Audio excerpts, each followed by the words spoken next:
All right. Hello, everybody. Welcome to this episode of Frivolous Gravitas. We will be taking a bit of a different approach today, where we're looking at Locke's second treatise of government.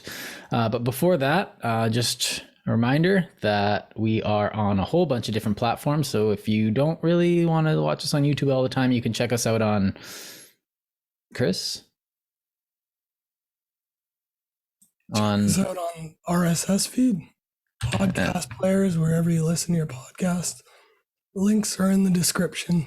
Okay, and that was Chris. He's our lovely co-host, and I am Jordan. I'm probably going to be leading this today, and unless Chris had read this before me.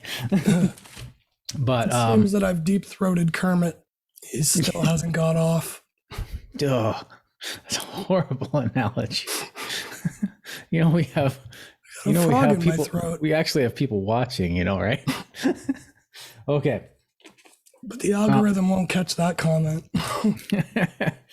Maybe they're gonna think it's a Nixon innuendo. All right. So, like I said, we're looking at Locke's second treatise of government today, which is, in my opinion, a very, very important document for the Enlightenment, as well as for the development of the society that we have today. Whether you're cynical about society today, or like the way our society is constructed, or you actually think it's, despite its faults, it has merits that make it better than the alternatives. This is one of the documents that you should understand when arguing for or against any aspect of this society, which is why we're going to be talking about it today. So for a little context, it was written by John Locke in 1689. So this is a very old book, and it was a very dangerous book at the time. He didn't publish it until the next year, and he didn't publish it under his own name. So that's why you see when it was published on all the old copies, it says 1690. It was actually written the year before, and it was written in response to the Glorious Revolution in England, which saw the overthrow of King James the Second. And you want me to look it up? Sorry, it is King James II and VII. It's the same guy, because he's the seventh of Scotland or something. And it's like a Star Wars reference, 7 of 9. No, Star Trek. James 7 of 2. And so, but he was overthrown by William of Orange, who married Mary II. Who was the leader of the Dutch Republic, hence the Orange, who became ruler of the British Empire, or the English throne, essentially, at that time. And what was interesting about this was that it was relatively peaceful. It did spark off a war between England and France, but France was also kind of already eyeing them up. Eyeing up the Dutch land holdings at that time, and there, sparked off a war in Ireland, a bunch of uprisings, but it wasn't like the American Revolution or the Russian Revolution. It was just kind of, he walked in and said, "I'm in charge now." Now that is an oversimplification to the point of being absolutely wrong, but this is the political climate of the time. There's a new ruler in England, and he's going to bring in new laws, specifically a Bill of Rights that has guarantees the rights of the free citizens in England. Excuse me. And so, in response to this, John Locke sees what's happening, writes these treaties against monarchy, and detailing the construction of a free society and how it should function based on concepts of natural law, Commonwealth, and one of the biggest currents that runs through this is that might does not make right, which is one of the biggest concepts, and you kind of have to keep it in your mind while reading this. And I do suggest you read this after you watch this, or stop now, pause, read it, and then come back here so that you can follow along as we go, I guess. I think that's really important to underline too, is that was such common knowledge back then that the whoever wins a war writes history, and that was just assumed to be okay. I don't know how to word that properly. Yeah. So a lot of times assumption that the public just had, that whoever wins a war is right. Yeah, and he gets into this a lot, especially towards the end, and in his chapter literally called on conquest. Actually, it's just called Conquest, chapter 16. And he sees conquest as, well, he has a very different expectation. So I'm just going to run through the expectation before. The expectation before is the sovereign is right to rule by God and has absolutely an arbitrary rule over them. So arbitrary means, they have anything they say goes, and they can make it up as they go. It doesn't matter if they contradict themselves. What they say at that point is law. This is the age, or just a bit before the age. No, this is the age. Sorry. I was thinking 1689. I was thinking of a different year, of absolute monarchy. And so you think of absolute monarchs, and you think of King Louis, the Sun King of France, Louis XIV, who was, famous for saying the phrase, "L'état c'est moi." So what is France? And he's like, I am France. And everyone has to do with that. So the law itself is what that one person decides. This is arbitrary authority and arbitrary power. Locke saw this. Now this is a use of force, so that he has force on all this, and everyone else has to abide by it. And so when you take over another nation, your might has made right. Now you are the conqueror, the rightful owner of that nation, and subject to the laws of the empire that has taken you over. Empire being a political body ruling over other political bodies. So you have a bunch of kings and dukes and some republics even, like in the Holy Roman Empire, which wasn't really an empire, but you see something like the Spanish Empire or the Habsburg Empire ruling over a bunch of different things from Madrid. So that's kind of what we're talking about. Like modern republics too, right? Yeah, there were a few in there. Venice was... like the States in Europe. The EU is basically a republic of... Yeah, the States... of other empires or whatever. Yeah, so the States at this time was a kind of the States now. The states are governed individually as states, but together, collectively, they are the United Federated States or whatever. Yeah, that's kind of more of a federation or a union, similar to actually the Soviet Union, which, a bunch of states come together and we're all going to decide, okay, this is what we are. These are the rights of all of us, which was interesting, but something more like the Roman Empire, who's like, yo, we killed all your warriors. You're part of the Roman Empire now. And they're like, can we have autonomy? And the Roman Empire is like, yeah, obviously, but like dues. Like, we don't care what you do as long as you pay us your taxes. And we might ask you to come to war with us every once in a while, or a lot, and build a giant wall along our northern border.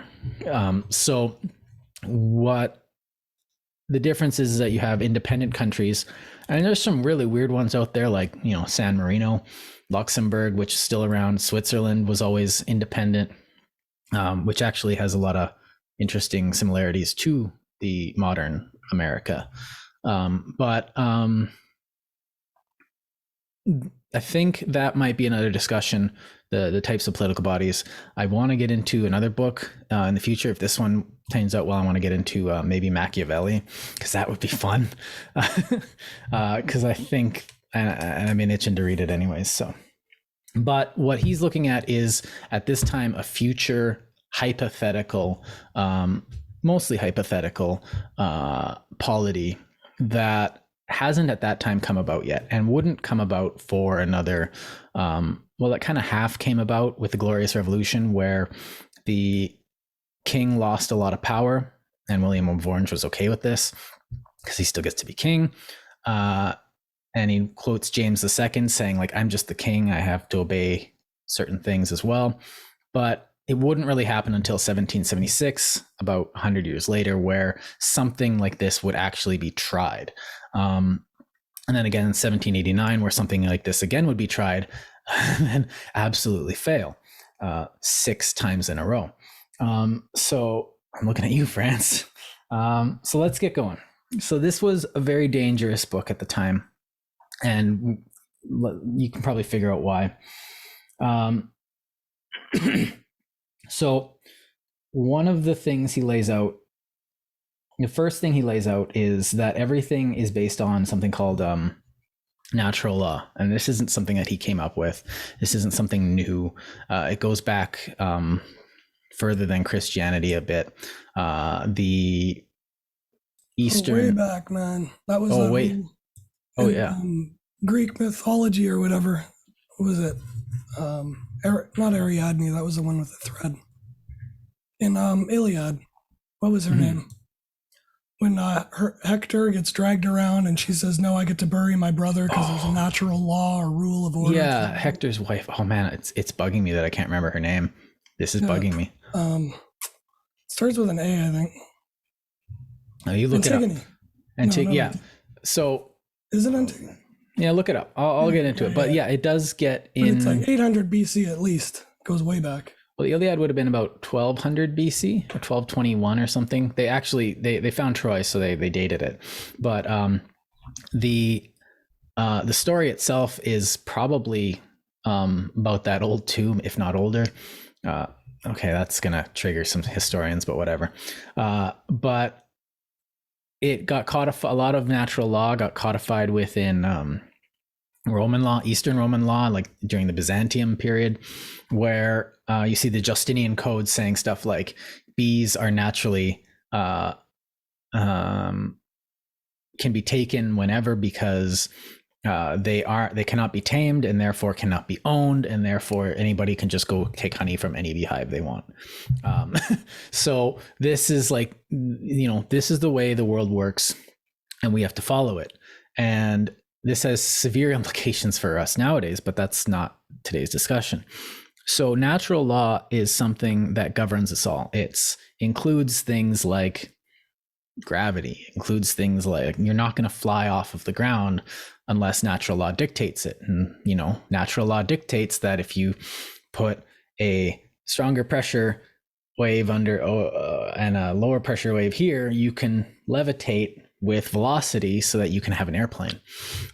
So an airplane follows natural law. It works. Natural law being what we are learning through the observations of the scientific method. But there's other things, because we have to know what it is to be a person in order to follow natural law. And Locke really gets into this. So let me just bring this up here. So one of the first things he gets into is that we're all born with recourse to the way they understood it at this time. And at this time, everyone's Christian. Everyone.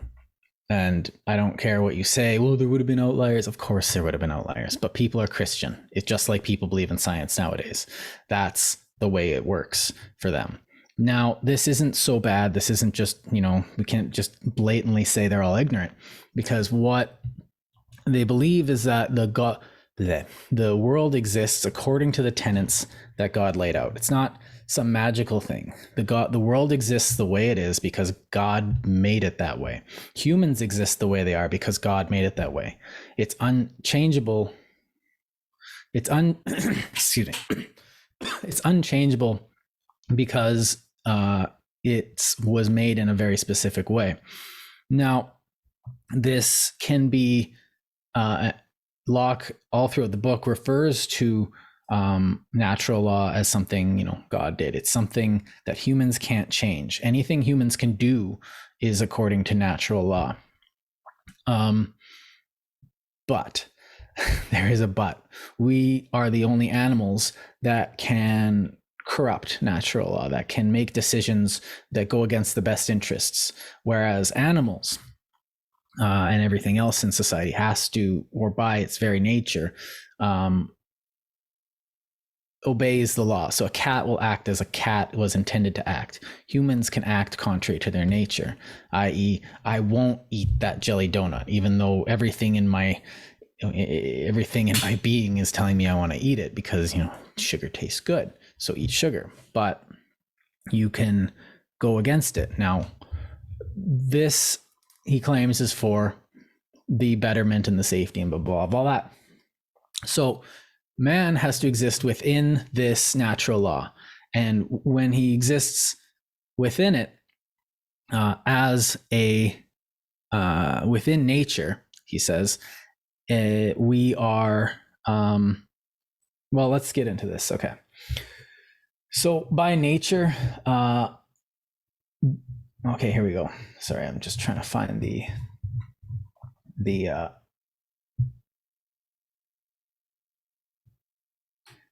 so the state of nature has a law of nature to govern it, which obliges everyone. The reason which that is law teaches all mankind who will but consult it, that being all equal and independent, no one ought to harm another life, health, liberty, or possessions. This is the basis of pretty much his entire work here. And he goes on, and may not, unless it be to do justice to an offender, take away limb, impair life, or what tends to the preservation of life, liberty, health. All right, so I read that wrong, but essentially what is going on here is that everyone is human, and this is a different way of looking at it. Before you have, he's creating this different structure here by saying in section 5, this equality of men by nature, the judicious hooker looks upon so evident in itself and beyond all question. So he's seeing that the way the reality that we live in is constructed is that humans are all equal, and we take this for granted now. And we actually take it so for granted that in one of our biggest documents, we say, we hold these truths to be self-evident, that all men are created equal, and endued by inalienable rights by the Creator. And this is essentially what he's saying. That is a paraphrase of Locke. And how this works is that you have this God, a structure of God, and beneath them is all of humanity equal to God, because we're all just animals in the wild. Now, the structure that would have been had beforehand, and everyone would have seen it like this, would have, you had God, and you might have had the Pope underneath him, and then you would have had some, cardinals or knights off to the side, and maybe some kings and emperors, and right at the bottom are those who are not equal. And this is, we're not equal based on might. So those who can wield power, wield might, and this is not how Locke sees it, because again, Locke does not see might being right. He sees everyone already having right, inherent to itself. But there is a catch. People can still go around stabbing each other and taking all their stuff and, generally enslaving and being just jerks to each other. This is good for the individual, but it's not really good for humanity as a whole, and just essentially creates suffering. See our previous episode, I guess the Remembrance Day episode is a good enough one for this, explaining why it's bad, because war just causes suffering. There's nothing much else to it. Excuse me. So in chapter 2, he lays this out a lot. And he says that because we're all equal under God or nature, you can use them interchangeably. For my Christian audience, I'm sorry if that triggers you a bit, but there's a lot of atheists, and it's still applicable. I'm saving this for all the atheists and the agnostics out there and the non-Christians, because I feel like it still applies. You put nature existing as it is, whether or not God created it like that, isn't actually necessary for the conversation. But it does kind of, it still works. So you have everyone being equal under the law, and we have inherent aspects to our being that, as a result of the way we are, that make it so that there are things that we shouldn't do to each other that allow for us to have live a better life. So these are, the first thing are life. So to be alive, you need to be alive. That's it. That's inherent to who you're being. Health, you need to be healthy. You need to not, this includes, having all your limbs and stuff, not chopping off hands and stuff, ripping out eyes, coughing on people who, when you think you might have a virus, that kind of stuff. Liberty, which is, again, the ability to talk to anyone, to the ability to go anywhere, the ability to think anywhere you want, the ability to do what you think is best for your skills. Essentially, if you think it would be best to be a farmer, go be a farmer. You should have the liberty to make a decision yourself, instead of having an absolute ruler tell you that you need to go cut rocks, or that you need to just not exist for the sake of this. And possessions. And this is like, oh, I don't like possessions. But, you got a lot of hippies talking. We don't like possessions. We don't want, possessions are bad. He's definitely coming down on the other side of this and saying possessions are inherent to our being. We need to be able to, the individual needs to be able to own things in order to secure the rest of their rights, and in order to secure happiness for themselves, in order to secure what they need. So you need to be able to own the tools that you have in order to do your work, because work is very, very important to Locke, and we'll see that in a bit. And so, to laying this out, he says, being all equal in section 6, I'm going to read it properly now. And in being all equal and independent, because we are all independent of each other, and we all are all equally human. So I'm an independent, separate, but equal version of every other human out there. I'm distinct. We are all distinct from each other, even twins. No one ought harm another in his life, health, liberty, or possessions. So essentially, he's laying out here, because we're all equal and because we are the way we are, these are the 4 rights inherent to every human, but not always. So let's get into that. So these are the rights that he thinks that everyone should abide by or respect in other people. But he's saying this within the context of society. And he goes on in section 7 and lays out, is it section 7? Well, it's chapter 3, where he lays out that within humans exist in kind of 2 states. And this is going to be a theme, and it's good if you keep this in your head while you read this the entire time, is that there's 2 contexts that humans can live under. There's the state of nature and living in a commonwealth. And we all generally live in a commonwealth. Even in the worst nations, you live in a commonwealth. Some commonwealths just are better than others. But excuse me. Now, a state of nature is exactly what it sounds like. You have this state where anything goes. Your rights don't matter. They can be taken at any moment by anyone who wants to take your stuff. Your life is yours to protect. Your possessions are yours to protect. Essentially, it's not exactly anarchy, because he does get into anarchy very briefly here and there, where everyone just kind of pretends they're not living in a state of nature. But he goes on in section 7, the execution on the law of nature is, in that state, put into every man's hands, whereby everyone has the right to punish the transgressors of the law to such a degree as may hinder its violation. So essentially, if you think someone shouldn't have that thing, you just go and stab them and take their stuff. Everyone is on their own, essentially. And this is what you see with people that existed essentially before states did. Yeah. That's sort of one of the things that confuses me about the way he speaks about natural law. Mm-hmm. And I'm assuming other people probably have the same confusion as I do. That's why I'm going to ask. But like the natural law of, the world is a volcano doesn't care if there's people living at the bottom. It's a volcano. It spews lava, it kills people, whatever. Yeah. Wolves don't care if they steal another wolf's food. Right. You know what I mean? So to say that there's a natural right to property, it more specifically means a natural right to protect your property. But he's using the terms kind of like he's conflating them together.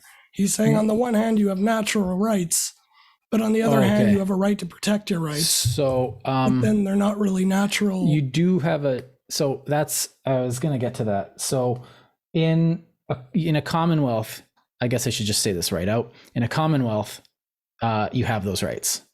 In a state of nature, you do have these rights, but you're the only one that is there to help secure those rights. So a Commonwealth essentially is, to him, any society that comes together.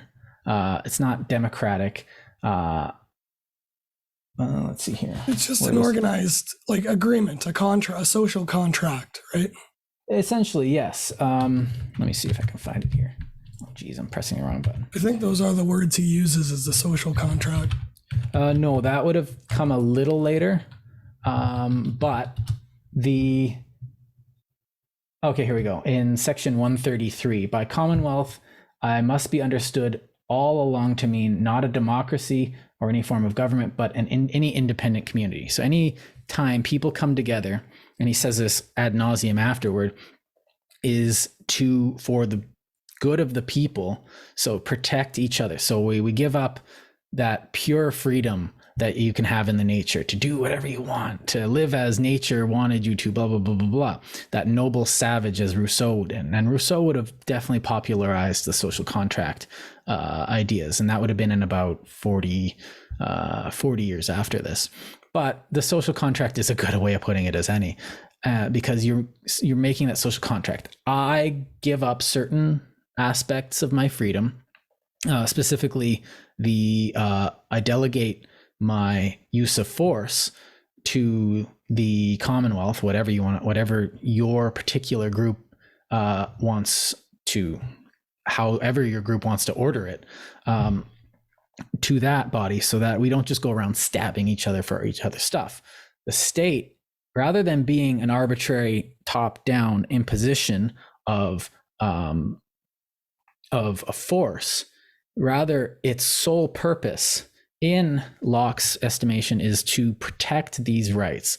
So we all come together in order to protect each other's, I guess essentially strength in numbers. We come together and we federate to protect each other's property, to help each other, to be in a place where we can help each other out, it's to withstand the biggest benefit for everybody, right? It's the exploiting of synergies, like we talked about in our markets episode. Yeah, essentially, yes. And a lot of the stuff that comes out of that is this, but mostly he's in, we can come together and as a group to protect each other, but so can a mercenary band who will live under no law but their own in that state of nature, and people can hire these barbarians of any society. That's where I think his definitions are a bit off, though, because when you say there's a natural right to protecting your rights, that's congruent. That makes sense. No, that's not what I said. No, I didn't say you. I said he. No, when he says that. No, because what he's saying is that you don't have a natural right to it unless, if someone. Okay, how about this? Well, if you're in a state of nature. No, but if you're in a state of nature, your right is you do have a right to the stuff, but everyone else has a right to stab you for it. So we confederate and exist in a different social contract in order to secure these rights. So you're making an unnatural law to establish and maintain a natural law. That's the Right. conflation. Right. So in this natural That's why law, I think his wording and his definitions are off. well, he's also writing about 400 years ago where they're using different terms than we would today. So I'm trying. Wrong with being critical, though. Right. So what he's going on about is that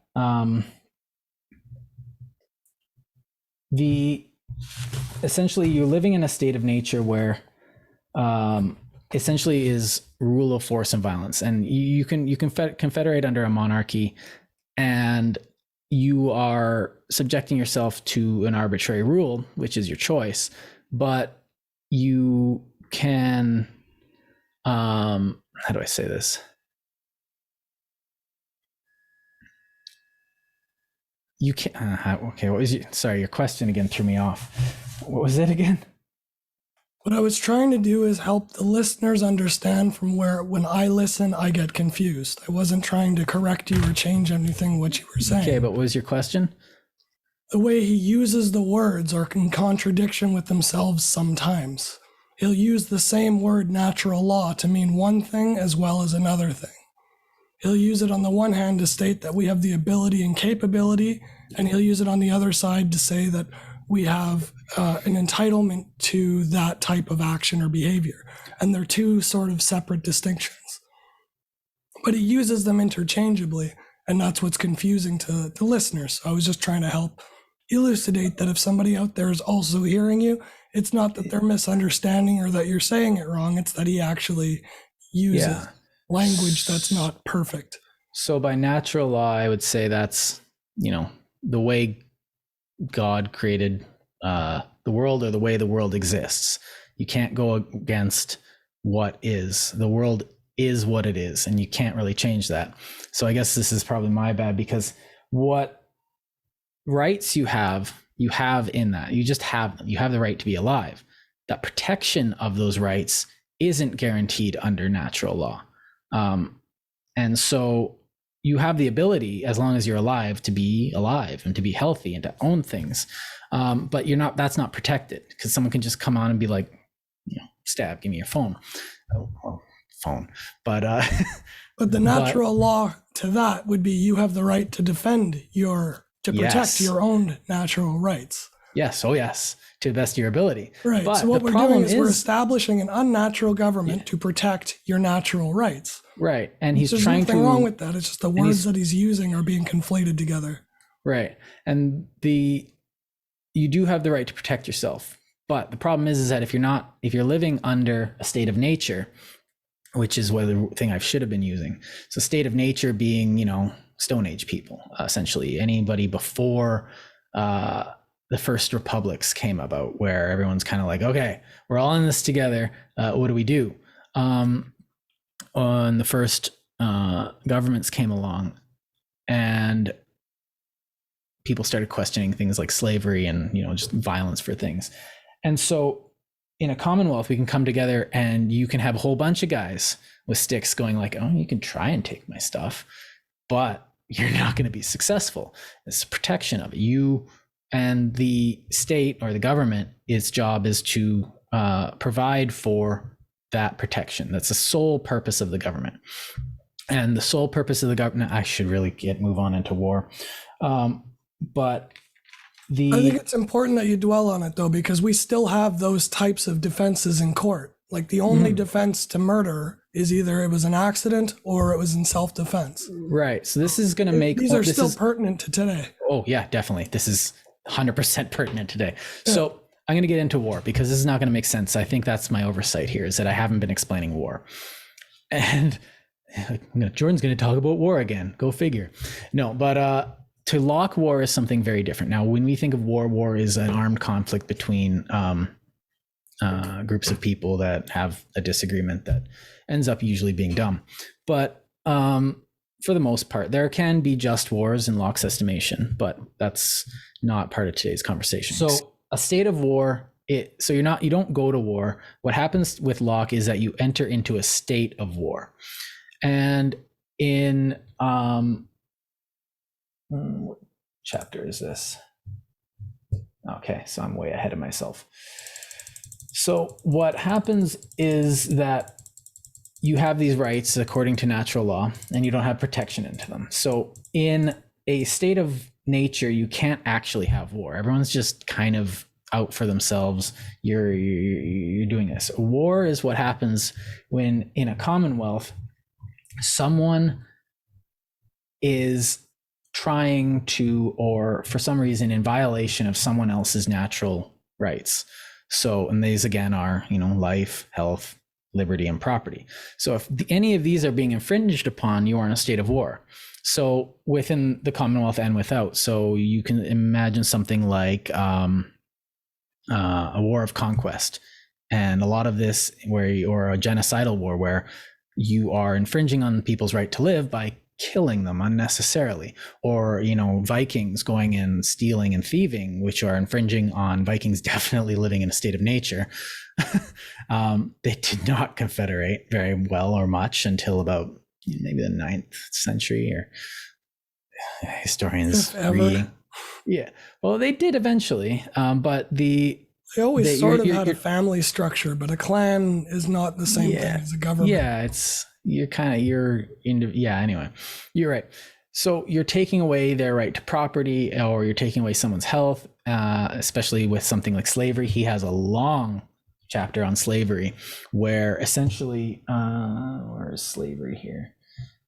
It was short, but essentially you can, it gets into how it goes. But essentially, slavery is just a state of war extended. So you have, you're going to kill someone, but instead you just take their body and you deprive them of their rights. And this is essentially what's happening in our society when you get a speeding ticket, when anything judicial happens to you, when you have a qualm with anyone else. You're technically, according to Locke, would say you're in a state of war with them, where you're discussing, are your rights actually being infringed here? And a lot of our laws, well, most of our laws should be, a lot of our laws were made without recourse to thinking about how the system is essentially supposed to be constructed, where a lot of the laws fall into a violation of one of these 4 rights. Murder, the violation of the first, theft, a violation of property, kidnapping, a violation of liberty, and possibly health.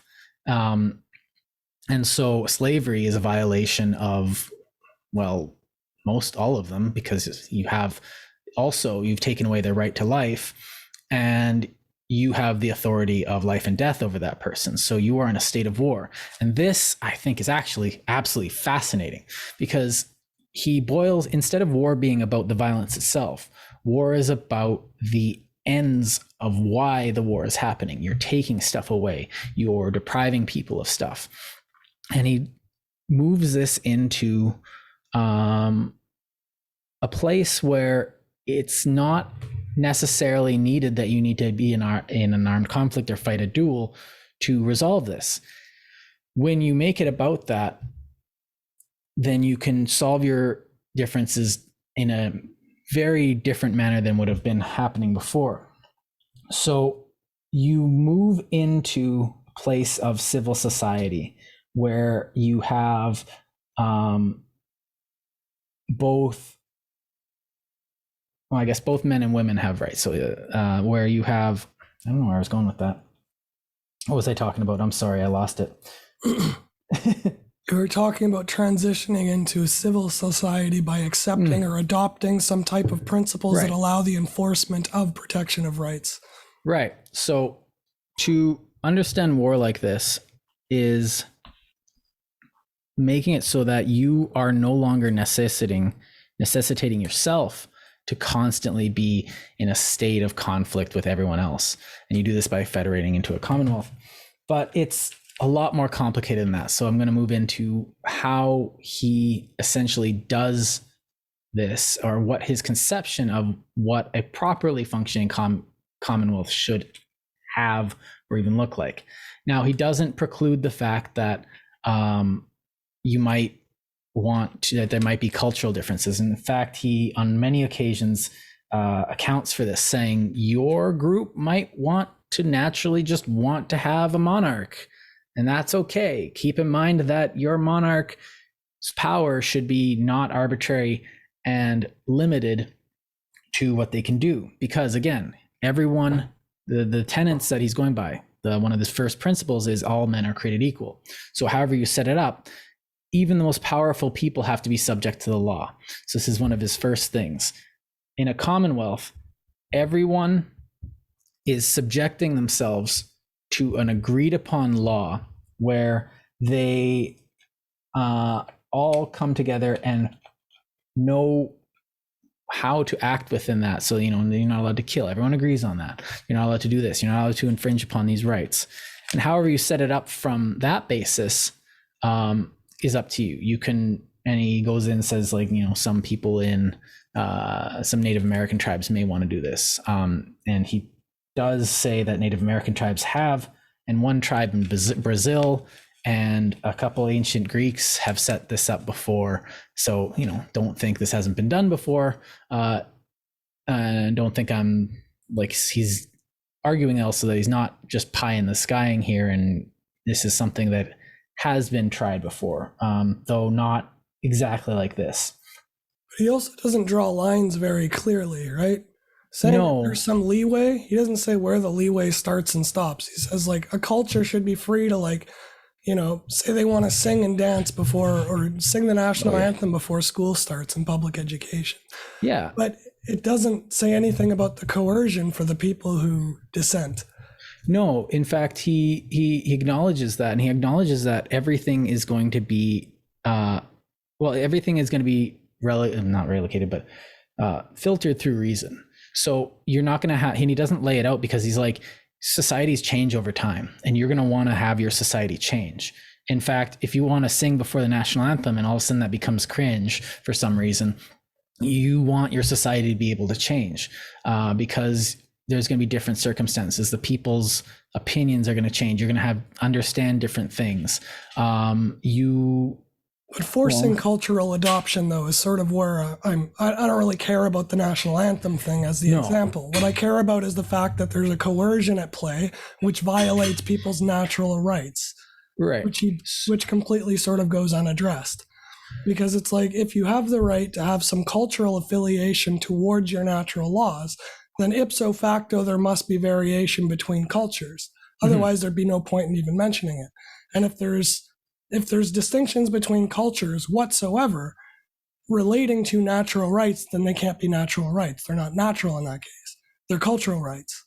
Do you see what I mean? Like, the terminology gets confusing a lot of the time when I try and understand this stuff.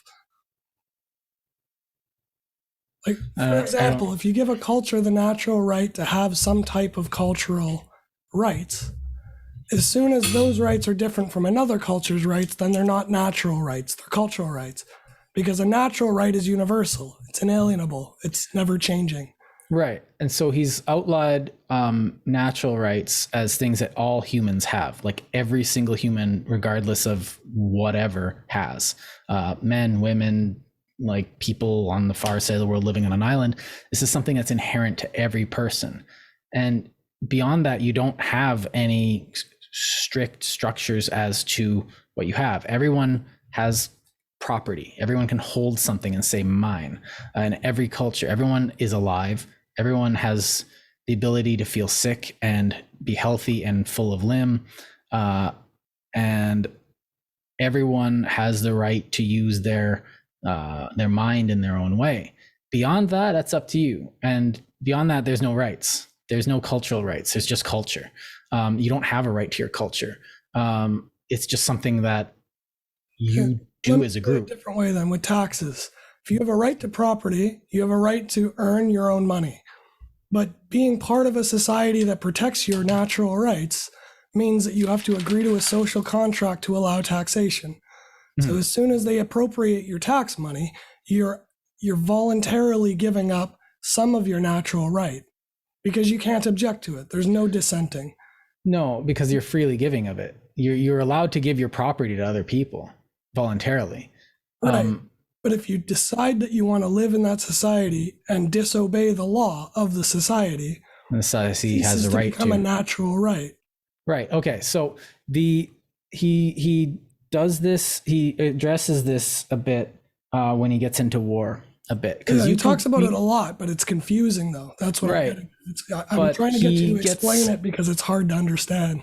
So when you are, so say someone, you're in a Commonwealth, you're living, and I'm just living in my house, and I have my property, I'm alive, blah blah blah blah. I have all my rights, and they're not being violated. Excuse me, jeez. But someone comes in and decides they want your property. So all of a sudden you are in a state of war, and he allows for the fact that you can just, how do I put this? Actually, there was a good example of this. 204. Excuse me. I think what you're probably going to bring up is that he allows for corrections, like corrective measure. Yeah, so when you one violation occurs, it requires another violation to offset it. Almost always. Whether that's the law enforcement and putting people in jail. No, enforcement of the law isn't a violation of your rights. I didn't say it was. What I'm saying is it's a violation of his rule. What it is he's saying in order to correct a war, there must be a violation on the opposite end to offset it. No, because when you're at peace, you're not allowed to violate people's rights. But if somebody comes into your house and tries to take your house, you're allowed to violate their rights to defend your own property. Okay, so yeah, this is exactly what I thought you were. So let me find the I was trying to just elucidate to it while you were looking for it. To this, he answers, the force is to be opposed to nothing but unjust and unlawful force. So you are allowed to use force as a person, but only against unjust and unlawful force, and only in the position where you, let's see here, 204, where you, there we go. And I think he says something about commensurate force too, doesn't he? Here we go.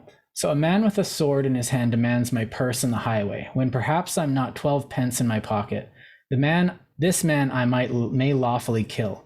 To another I deliver 100 pounds to hold only willest I alight. So, he's got 100 pounds, so he doesn't actually have it on, it's in the bank or something.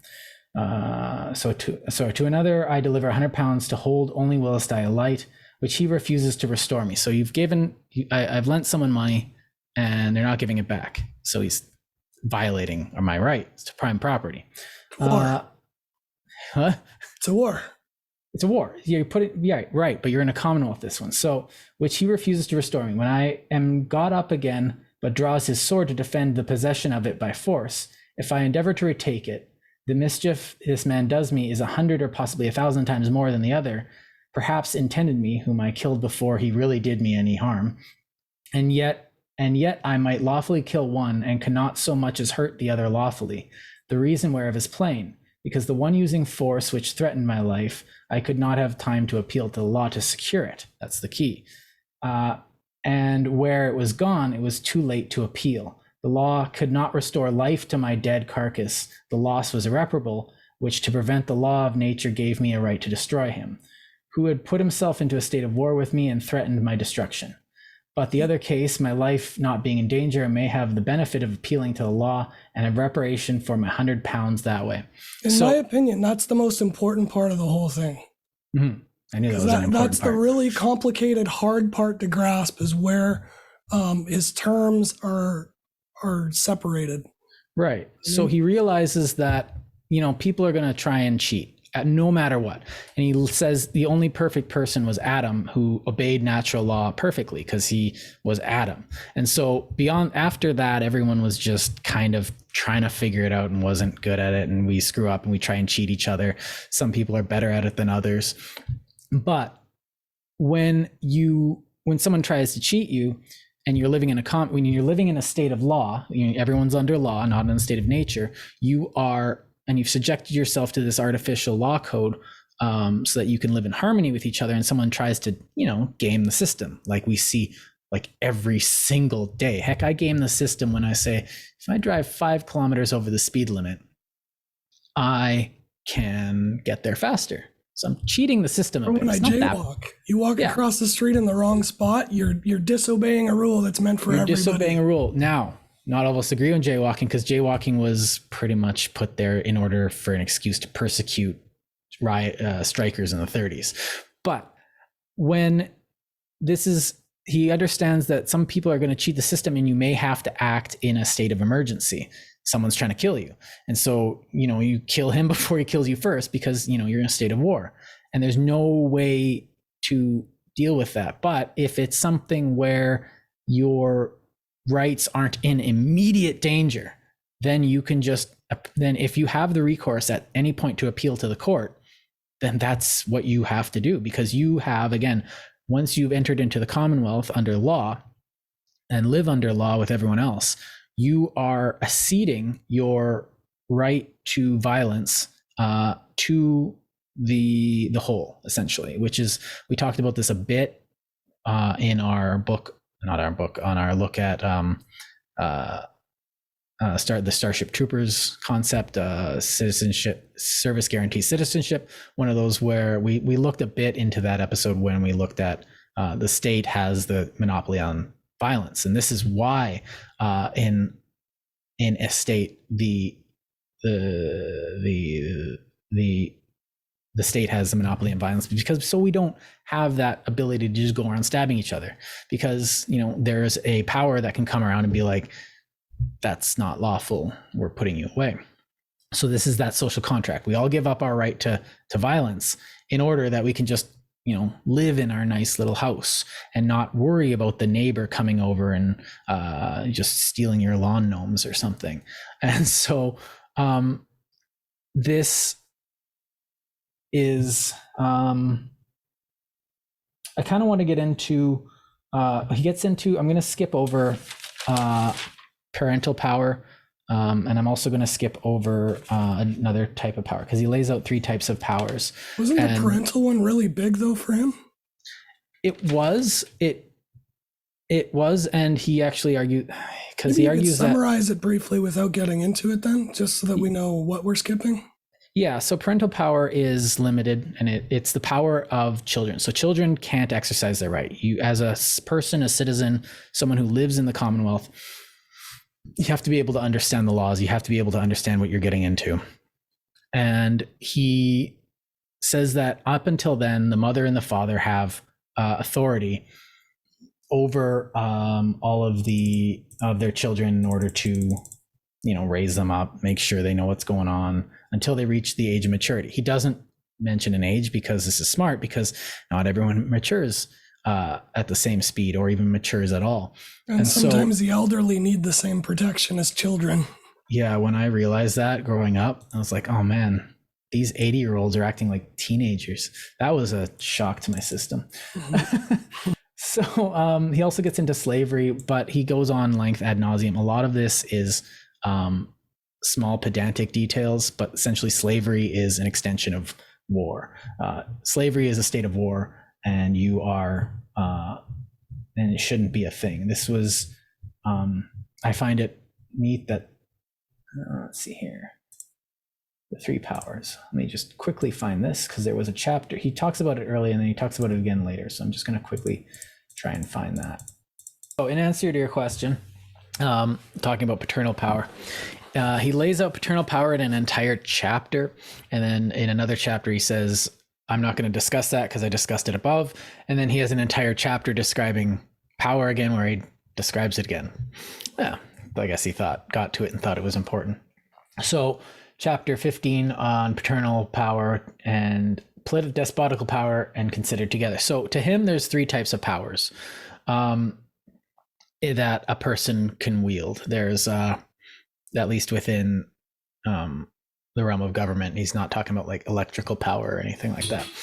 Any of the scientifical forces. Nuclear power. Yeah. A person can wield nuclear power. Well, maybe.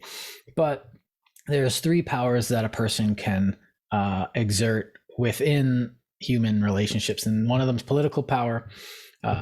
First of them is paternal or parental power. And it's nothing but that which parents have over their children. That's it. He says it's like a weak power. to govern them for the children's good, till they come to you the aid to the use of reason or a state of knowledge wherein they may be supposed capable to understand that rule, whether it be the law of nature or the municipal law of their country. That they are to govern themselves by. Oh man, it keeps going on. Capable, I say, to know it, as well as several others who live as freemen. Okay, that's not important. So essentially just the power over parents over their children to make sure that they turn into adults. That's it. That's as far as it goes. They don't have the ability to kill them. They shouldn't have the rule to just snuff them. I took you into this world, I should be able to take you out of it. I hate when people say that. It's not true. It has no bearing. In fact, it's not funny. Stop saying it. But it's pretty ignorant. Yeah. And it tells me a lot about the person saying it. Yes, it does. So, what the law of projection? All right. So political power in his mind is the power, and I'm quoting here, that keeps this thing in my throat so I can't talk. The power which every man having in the state of nature is given up into the hands of society. So all those things that you could do in nature turn into political power. So that's what he would deem politics. The ability to, issue decrees, and like you can say no one touched my stuff, but then the society can say you delegate that to society. Society says no one touch his stuff. Society delegates law and order. So that's stuff that you give up when you're living in the bush to live with people in a society under a law. That's political power. Those are political powers.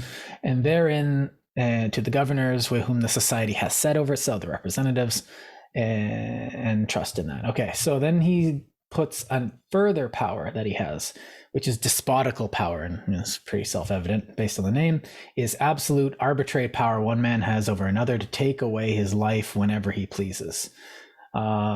So he sees this is a power which neither nature gives, for it has made no such distinction between one man and another. So nature didn't say, yo, Steve here is the best person. Everyone should listen to what Steve said and only what Steve said. This is essentially a monarchy. King Stephen the boring. And so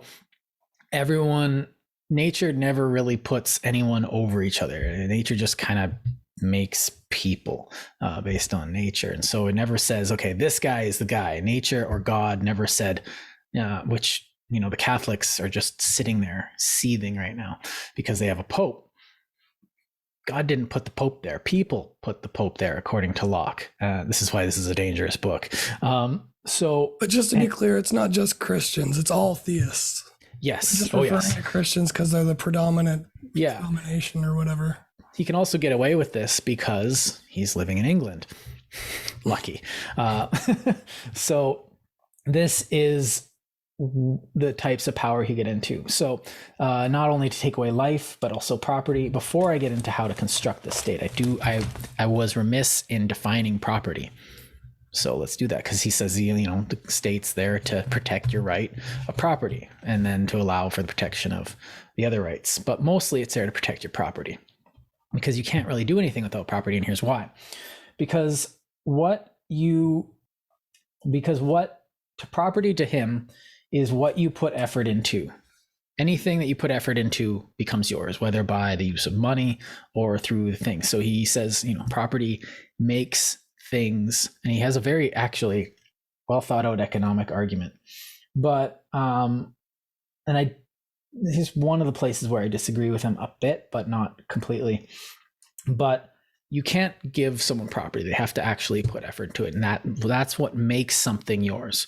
You go and put the effort into gathering the what you need to survive. You go put the effort into building your house. You go put the effort into anything. Like you put effort into making money so that you can exchange that effort through the market into getting a toothbrush, into getting pencils, into getting paper and all that stuff.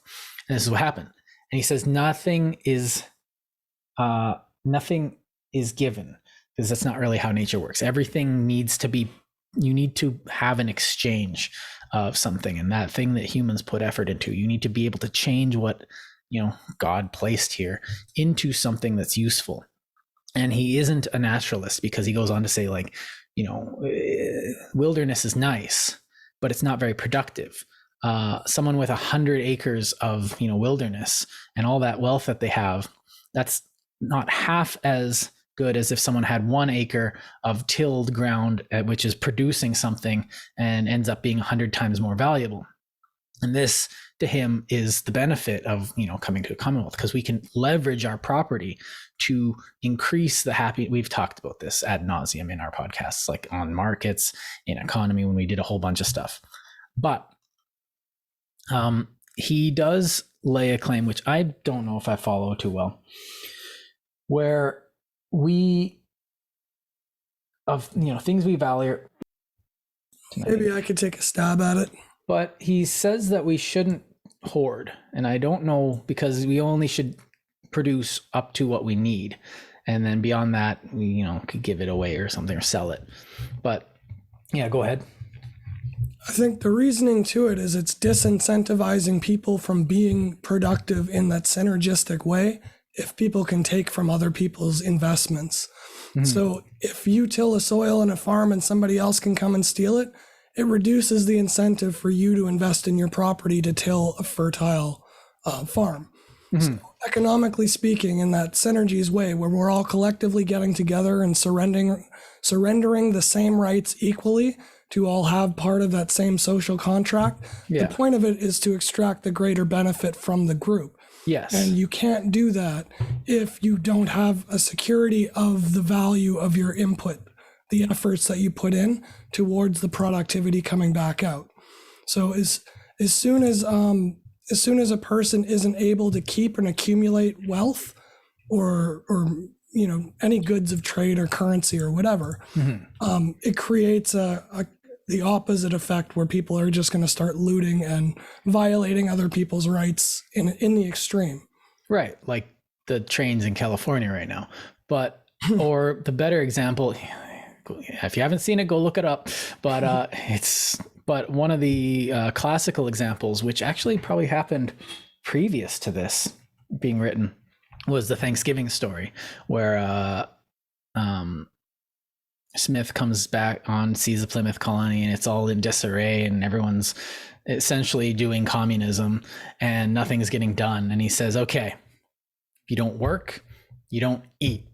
And all of a sudden, the colony is starts gathering up steam, and it's part of the Thanksgiving story that Americans tell each other every day, and it's you put in what you get. So we're all living in this together, and I think that is where he's coming from. You can't have, and he's critiquing not like the lazy poor. What he's critiquing mainly is, I would say, the idle rich, who are hoarding this land.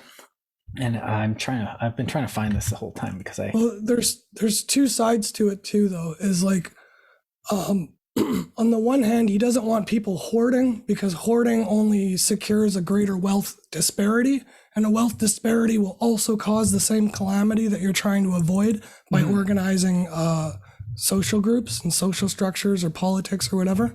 Right. And on the other end of things, you don't want to disenfranchise people from putting in effort if there's no way they can secure their rights to the produce of that effort. Right. And so he says here, and indeed it was a foolish thing as well as dishonest to hoard up more than he could make use of, if he gave away part to anybody else, so that it perished not uselessly in his possession. Those who made use of it, these he also made use of.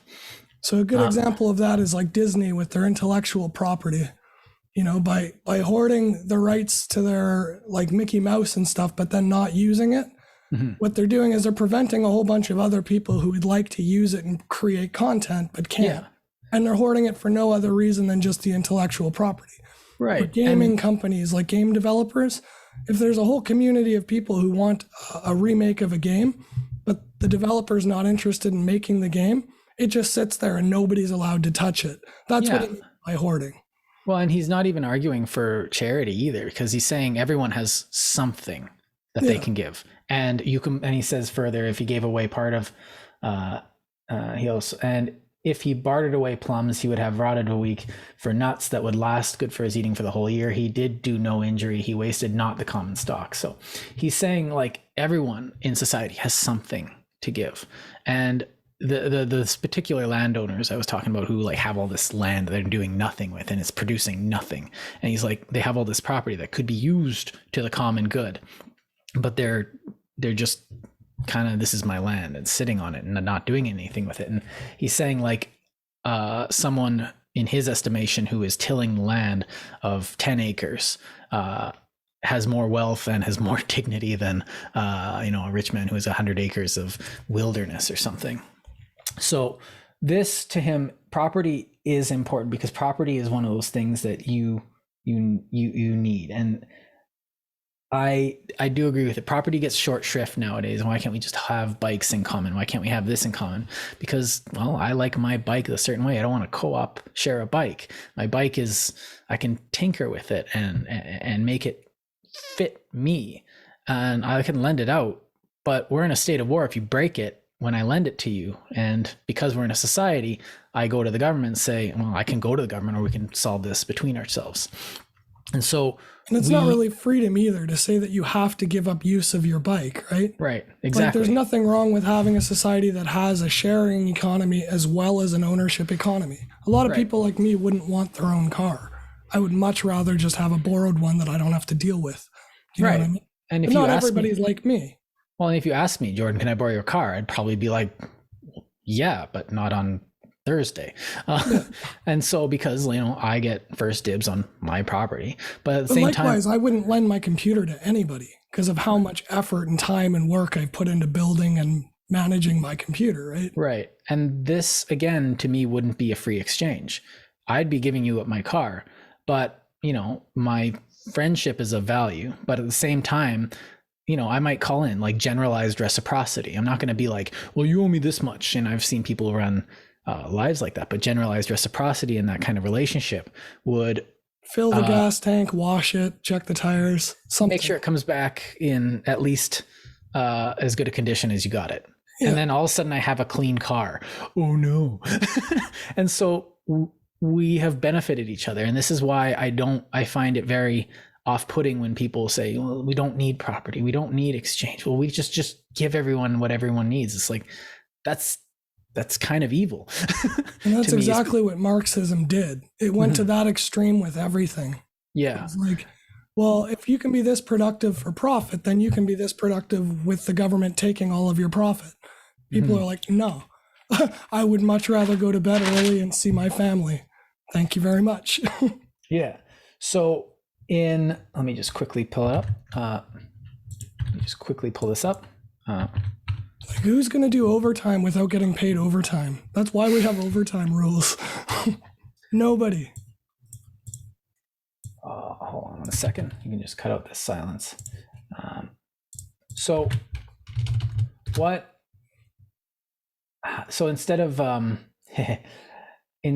of going into a critique of Marxism, which I've done before, see my episode I Left, and for a bit better one of that, I'm going to get into what he considers the government. So I already went over how the government's purpose is to protect the rights of the civilians. So the government, this is what's meant when the Americans say for the people, by the people.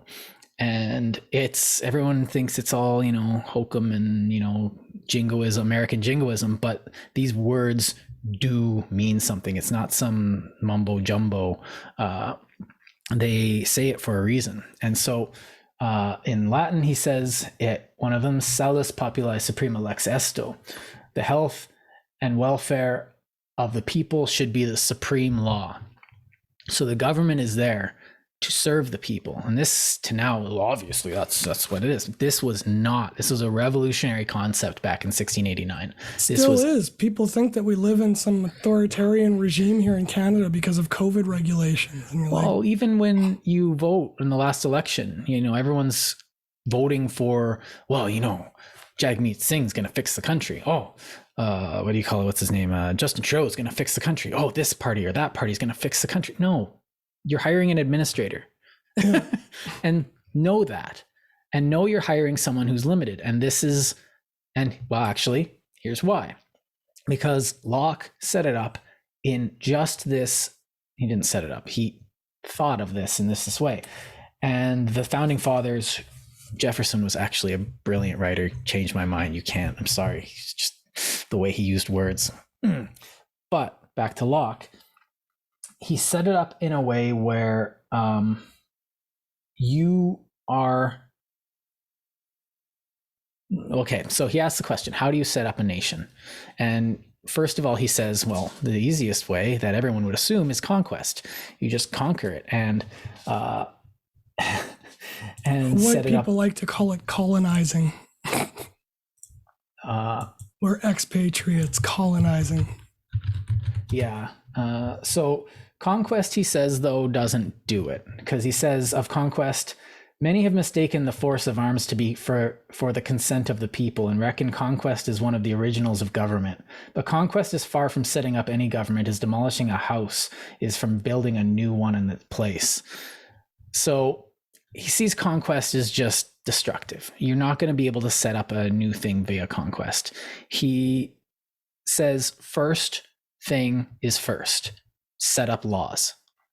So the first thing you have to do is set up a legislative body, which he gets into ad nauseum, and I'm not going to get into the nitty gritty, but essentially because it gets a bit pedantic. It's very dense too. Like, it's well thought out, but it's really dry. It is, but every once in a while he'll just come out with some little bit of snarky wisdom that just makes you go, "Heh." Prologue did that to me. But so he set it up in 3 powers, and this might sound familiar, and this is why. So he sets it up in the legislative, executive, and the federative. And the federative, he didn't actually care about what you called it. He just says essentially, chapter 12. Sorry. Just scrolling here. You can join me on my scrolling adventure as we look for, here we go. Okay, so the first and fundamental positive law of all Commonwealth is establishing of the legislative power. Why is this? Because the legislative power in our country, in the Americans, in all of the modern democracies, is the body that makes the laws. That's their only job. They make the laws, and it's separate from the other 2 powers. He doesn't see them as something that necessarily always needs to be. So, there's not always laws that need to be made. So they don't always need to be sitting. They don't always need to meet. They only need to meet when it's necessary for them to make a law or to amend a law or to talk about a law. And generally, other than that, they should go back to doing whatever they do. He doesn't really say much beyond that or how many people should be on, because that's up to whatever you decide your constitution to be. And the ones that work best will be adopted by more and more commonwealths. So these people on the legislative body are subject to the laws they have made. Obviously, everyone in the Commonwealth is subject to the laws that are made. And this should be, he says specifically, a diverse group. And this doesn't mean they should be made up of different, races or anything. They should be made up of different representatives of the different bodies in the group. So you have workers, you have the general aristocracy, you have people that represent the military, you have people that represent the plebs, like a tribune or something. That would be a good idea. You have someone that represents different areas, because one area might have only farming and another one would be by the coast, and they'll have different needs, and they'll have to bring that to it. You need a diverse body to represent as much of the population as possible, without obviously forcing everyone to engage in politics, because that would be a waste of everyone's time. Diversity statements. Yeah, they're diversity statements. It's never about forcing diversity. The point of it is to be most effective. This is what you would do. Yeah, cover all the bases. It's really about the function. It's not about the appearance or the rule of it. I think people take that out of context a lot too. Mm-hmm. Yeah. Oh, definitely. All right. So here we go. So the legislative power is that which has the right to direct how force of the Commonwealth should be employed for preserving the community and members of it. That's it. They make the laws and see how it does. The executive and federative of the community are also distinct. So these are separate powers. the three separate powers. This is why you have the separation of powers in the States, which they teach you in social studies. The executive is the power in being. So that could be a king, the monarch in Canada, or the president in the States, or general secretary. Basically, the branches of government, though, right? This is exactly what I'm explaining. This is why we have it set up like this. So their job at the executive is to be the one who executes the law. Not like execute. Well, I guess they would execute, but they're the ones who carry out the law. Here's the law. Okay. The legislative doesn't do anything beyond that. The executive is the one that executes the law for the citizens. So you can see this as an internal power structure. The one who makes sure everyone's obeying the law and deals with it if someone doesn't. And this is in Canada, this is held by it's supposed to be held by the provincial premiers, which are supposed to handle internal matters, whereas the prime minister is supposed to handle external matters. But it's a lot different. A lot of times, this is divided up into a Senate and the Commons. But anyway, the one it works with, but is separate from, is called the federative. And he says he doesn't really care what you call the federative. He just needed to use a word. So apparently he says whatever community wants to call it, they can call it that. But the federative is essentially the power of war and peace, leagues and alliances, foreign policy of the group. So this is the foreign policy division. This is the people that make sure that, they are safe from external threats. The group acting as a whole against others, whereas the executive would be the group acting against itself or for itself, and the legislative, the group defining itself.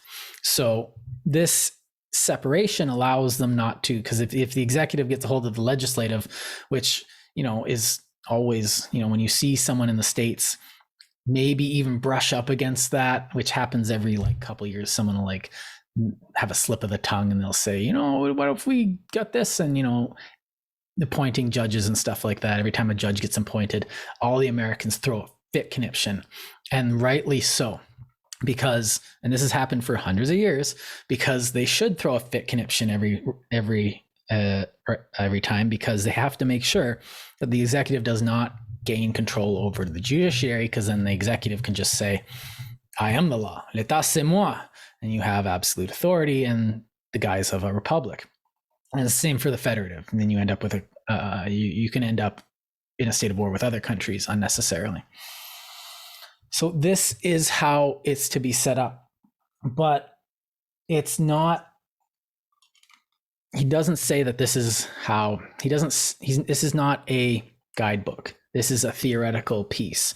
This is a piece saying, okay, here's the first principles your government should be going on. This is not a guidebook. Here, have this many, do this. He's like, do it the way you want, but make sure that the government is for the people and not for the king.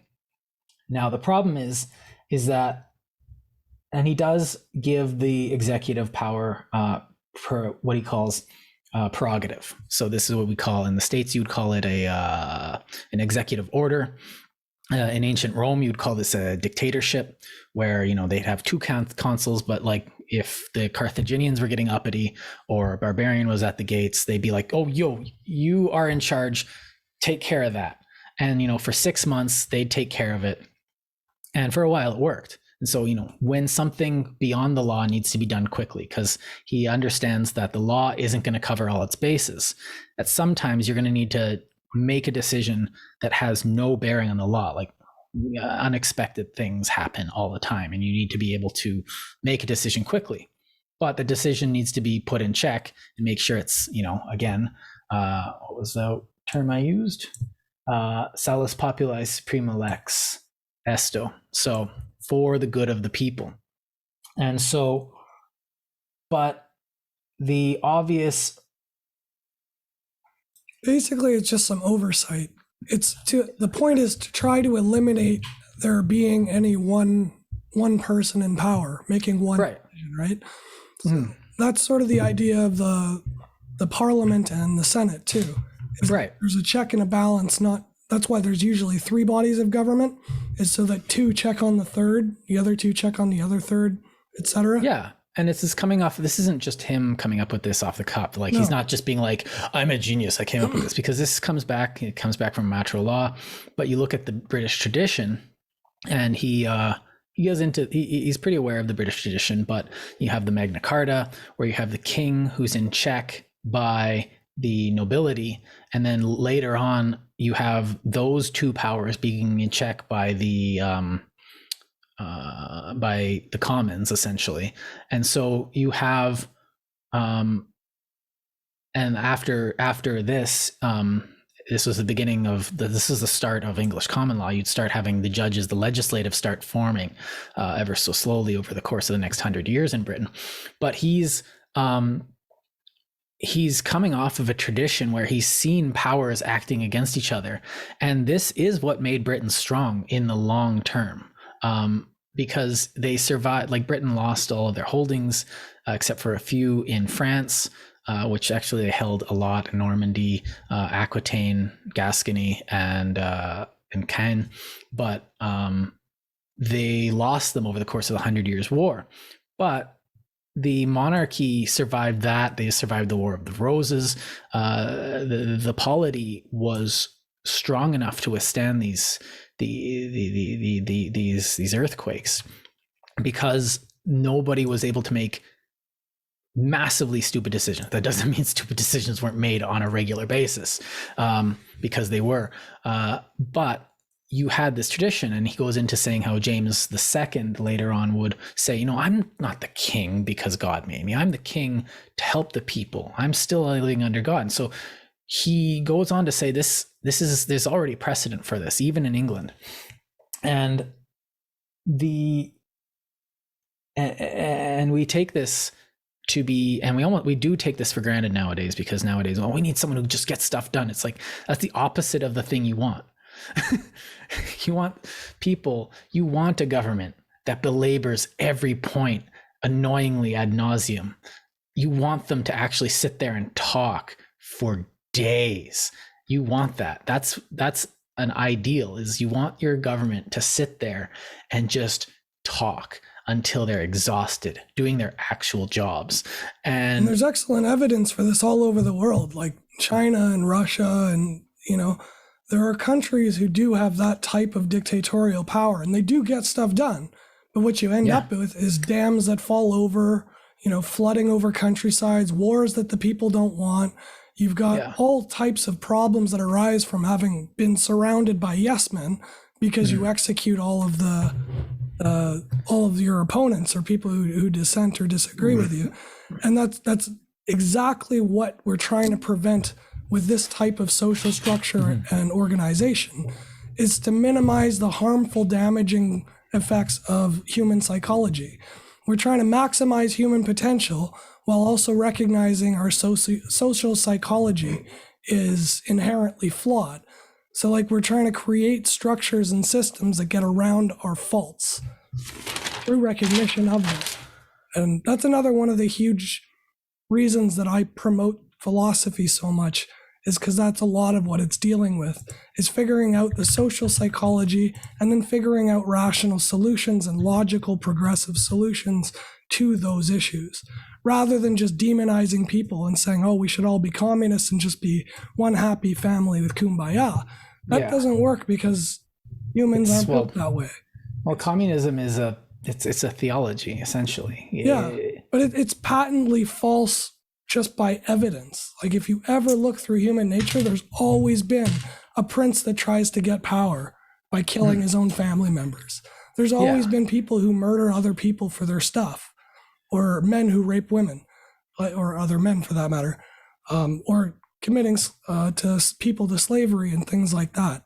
So knowing how we are, the best way to get around that and produce the biggest benefit to the biggest number of people, the utilitarian sense, is like what Hobbes would say, is to basically organize yourselves in the best way that minimizes the amount that you have to sacrifice to get it.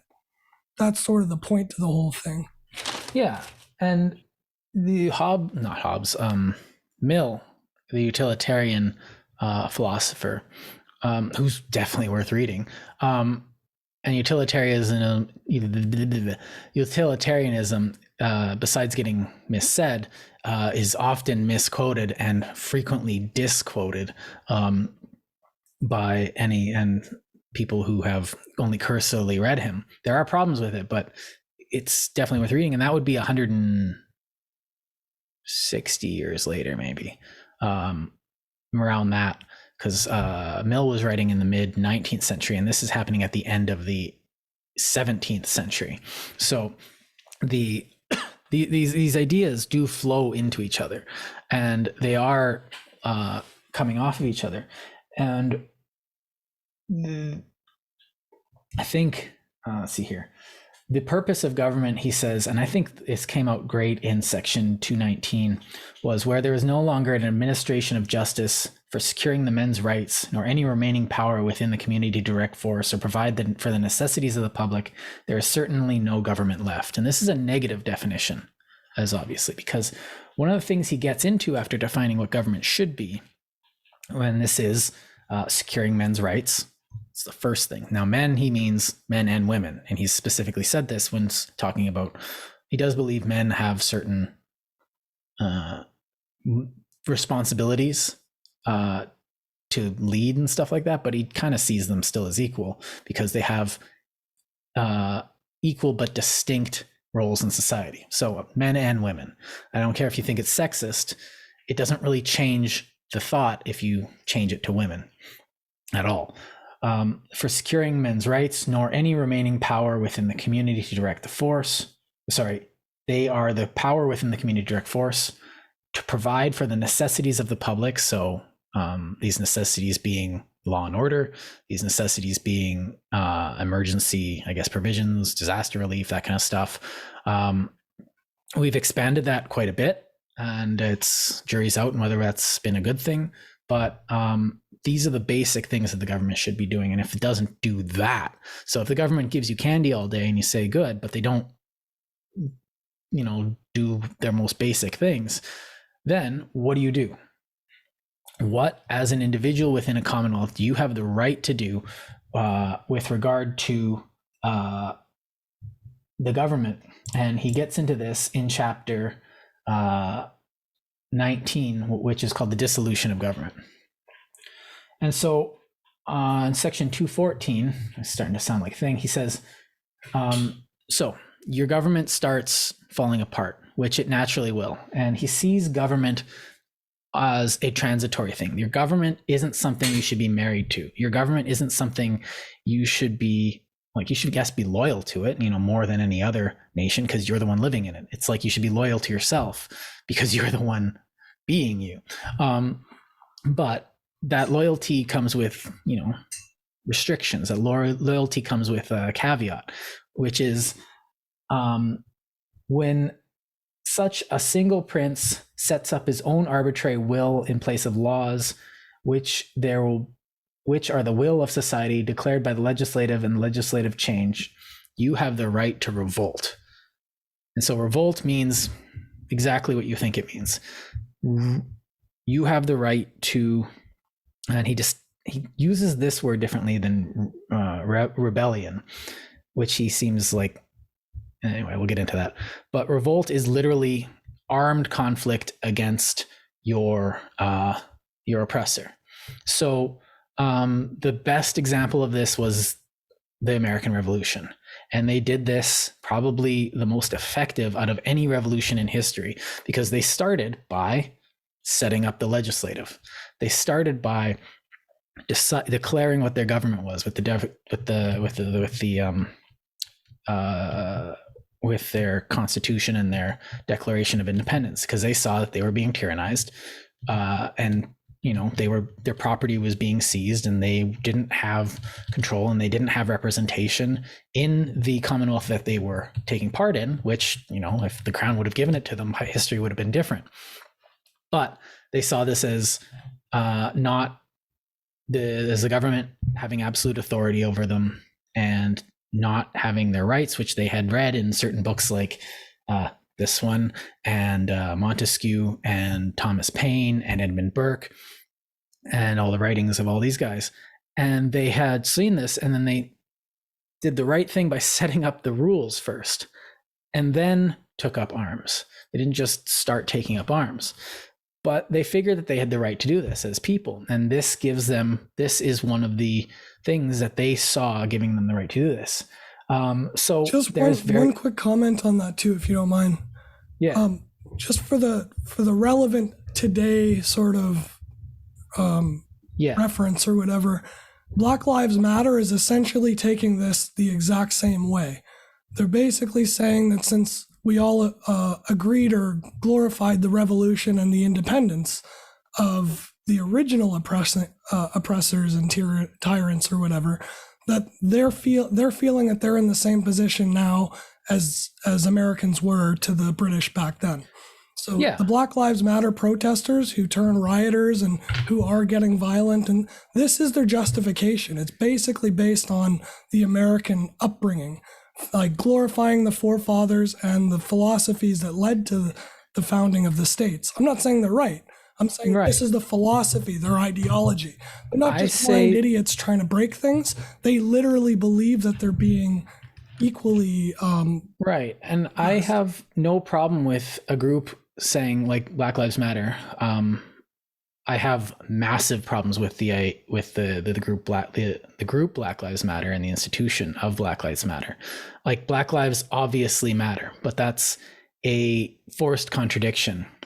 And I kind of want to do an episode on Maoist contradictions, because you say something like Black Lives Matter, and it's like, duh. But then the contradiction is, when you say all lives matter, everyone else, it becomes a dog whistle for tyranny, which is incorrect. That's a contradiction. So that's something that they're trying to do. Now, that's neither here nor there. I just kind of want to do an episode on that, and I have to read a book by Mao, and I don't want to read it. And but I really don't want to read that. The reason why I want to point it out is that, but you're right. You're drawing a good parallel, because what I'm getting to is that they've set up autonomous zones, and more power to them, because this is kind of what he's saying. If you think you're being, your rights here are being, you're infringed, so they set up Chaz, and they set up that one in Portland, and then they set up the one in Minneapolis. The problem is that they're setting these things up saying that, this is an inherently impressive institution, and we don't want police, we don't want this. And then they don't attack the government itself. Now, I'm okay for you setting up your own thing and trying an experiment in government. Go for it. That's kind of what this thing's saying to do. But you have to be smart. You have to sit down and think about it. You can't just set up an autonomous zone and say, no, the food's only for Black people. You're creating the exact same problems that you're claiming the government was doing. Now, the other thing is if you attack the police or any institution of the government, that's almost more legitimate along this philosophical line than if you attack gas stations and supermarkets and private property, because that is just people living, and you are acting in a state of nature when you're attacking that. And if they fire back at you, I have no sympathy, because they are protecting it. But the other crucial point, though, is that they don't need to do it. No, they could all form a Black Lives Matter political party, get themselves elected into government, and they could change the laws. That's the crucial point. They're not even trying to do it the peaceful way.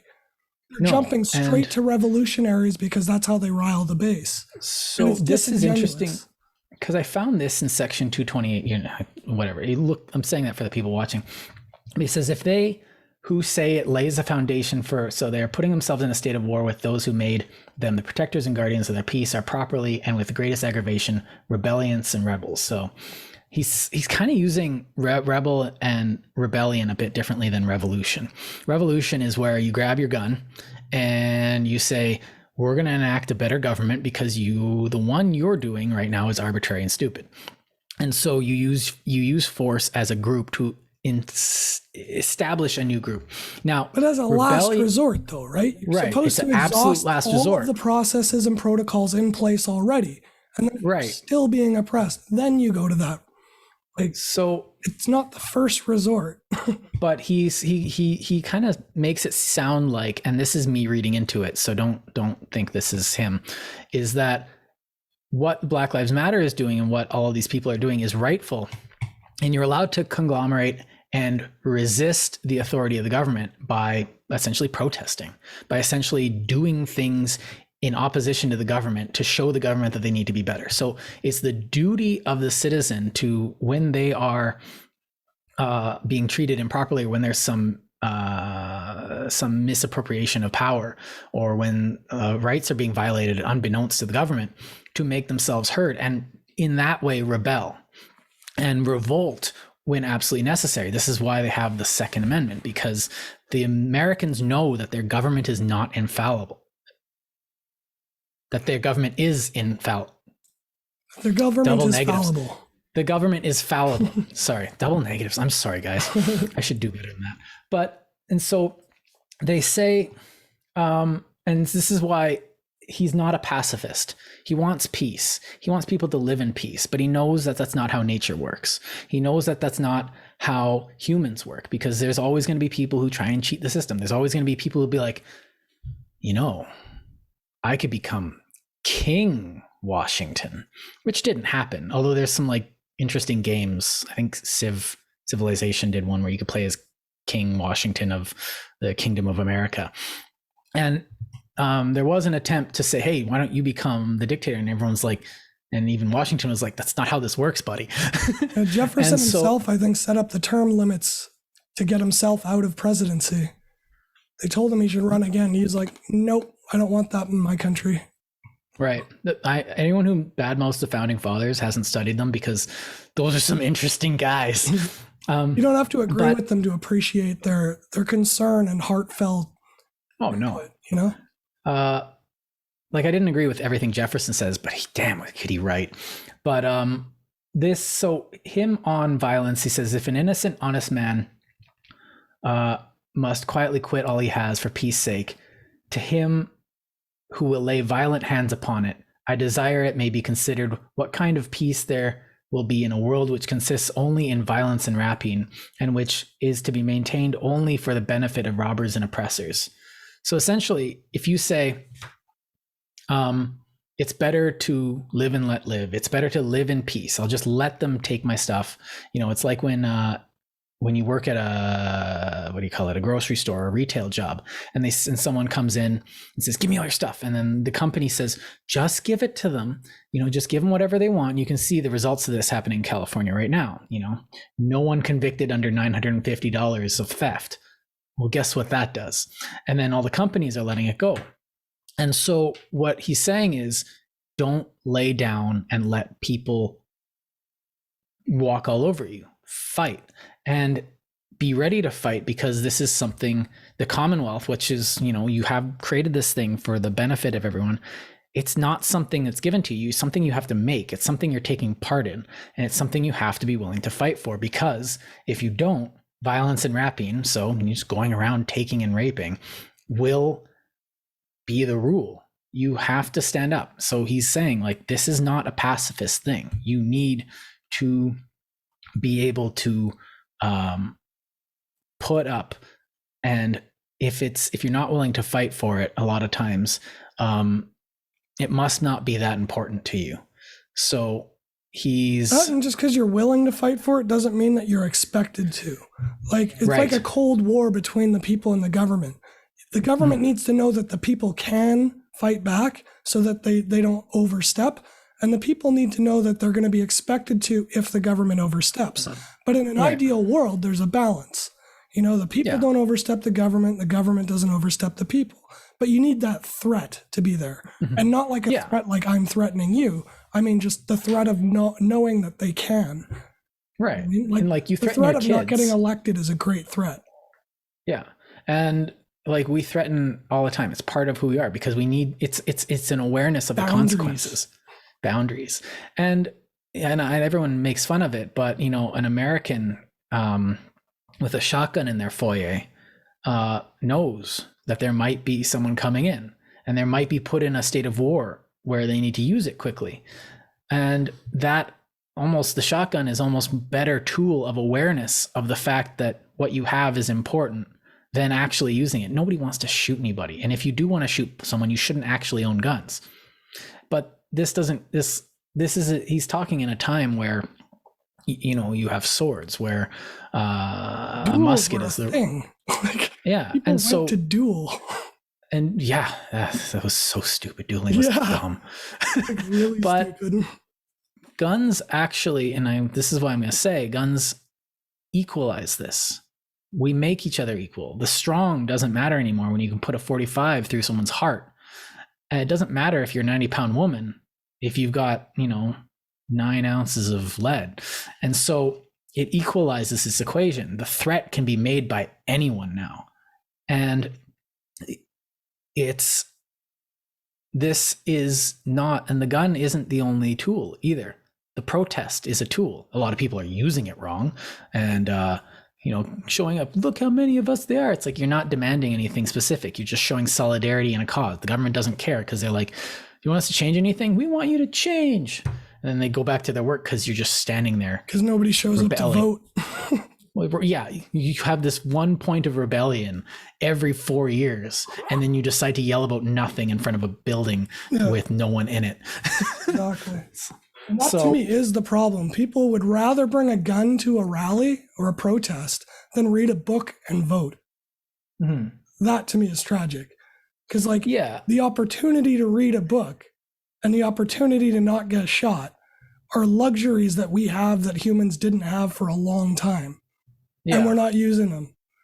Like, that to me is insane. You're not actually trying to fix anything if your first resort is the last resort.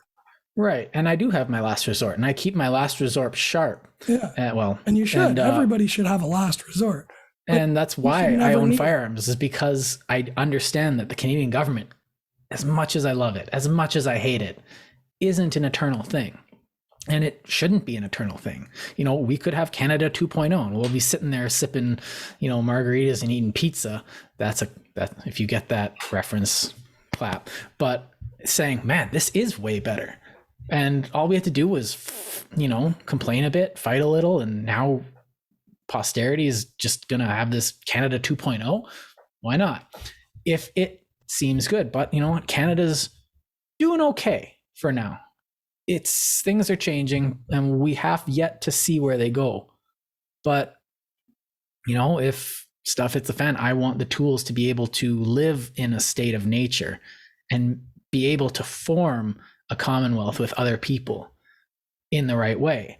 And this is what a lot of people dream of when they say, I want to go on and live in nature. I want to go and live in a commune. They're dreaming of the fantasy of creating a new commonwealth according to hopefully better rules, thinking that they can make it better. And then they drop it because this is hard. This was like, Locke wasn't a intellectual slouch. He was probably smarter than anybody I've ever met. Well, anybody associated with this channel, including viewers and me. And so, well, maybe, but he thought this out long and hard. And the founding fathers of the states talked about it for, you know, they had tons of these congresses, which they were just drinking the whole time. It's like, wouldn't you? But they also had like thousands of years worth of historical thought to pick from. They didn't just discover it all on their own. Like you said, it was an incremental process over time. So when Canada was created 100 years after that, well, 90 years after that, 91, they got together and they talked for like days and days and days and had a bunch of conferences, and we're discussing it like as hard as possible based on all the precedents set. And they came up with something that allowed them to create a free society within the monarchy, although the monarchy was just like, yo, you need to give more autonomy to the colonies because that's a lot of land. And so they also had that whole issue with Australia, right? Like they had already just kind of gone through it. Was it the Balfour Declaration? Because there was a guy who went around to the colonies in the 1840s, essentially, or the 1830s. Maybe it was the 20s. I think it was Balfour. Please correct me if I'm wrong. I'll check. And the Balfour Declaration, look that up. And so essentially he said, we have too much territory and there's too many people. We need to decentralize the empire. And that happened. They decentralized a lot of the empire and made it easier to govern, and gave Australia and Canada specifically a lot more autonomy. And then Canada had to figure out, being the Dominion of Canada, well, how are we going to construct this new country? And this is what happened. And for those who say in the States that they screwed up, and in Canada who say they screwed up, the natives and the Black and the African Americans, well, yeah, of course they did. Yeah, they couldn't get rid of slavery if they wanted the Union. It But took I don't hear 100 anybody complaining that we figured out a way to not go to war but still get our autonomy from the monarchs. Like, Yeah. it was actually kind of a brilliant solution too, to have some way to establish an independent country without going to war and completely separating from Britain. Yeah. We avoided a civil war. That's brilliant. I mean, they didn't get it all right, and I'm not saying it was good or perfect, but like, credit where it's due. It was a hard problem. They did all right. Well, and the Americans set it up so that they would eventually have to fight a civil war about slavery. And anyone who says, well, no, it was about territorial expansion and stuff, shut up. It was about slavery. And so, and it was about economic systems. Yeah, slavery. Yeah. And so the economic system of the time. And so they couldn't get rid of it if they wanted to set up the thing. You have to, like, politics means the art of what's possible. And so at that time, that was what was possible. And was it 15 years after that, the British got rid of slavery in their own, in their own territories and in their empire? And they're like, this is dumb, because you had people who were rebelling against it, saying this is what needs to change. And they existed, their Commonwealth changed itself as it should have. But strangely, they banned it domestically while still engaging in it abroad. Yeah. Which is a really odd way of going about saying that something's morally repugnant, but as long as we're doing it somewhere else, it's okay. But I guess that's just like, people had to grow out of it, I guess. Like, you can't just change people's thinking patterns overnight. No, and he wrote a different book. Steven Pinker, in one of his books, essentially says, like, progress might just have to happen one death at a time. And it's macabre, and you don't want to say that, but one of my wife's relatives over Christmas said something very blatantly anti-Semitic as a joke, but it wasn't really a joke. He's saying something about, if I just put up too many Christmas decorations, all the money's going to be going to those to the Jews, and we're just all like, ugh, okay, that opinion hasn't traversed the generations. And he's not in a place where he's going to start any anti-Semitic, politics. It's not really. But thanks where to time, people like you and me instantly recognize that as an insane, antiquated idea. Yeah. And it's because we were raised in a more enlightened society. Like, our teachers were completely anti-racism. So we grow up thinking it's completely normal to zero tolerance to racism just everywhere, right? But you got to remember, not only was that not there for people just one generation prior, it was so prevalent that they would speak openly about it at like bars and restaurants. And it's not that long ago that segregation was still an issue.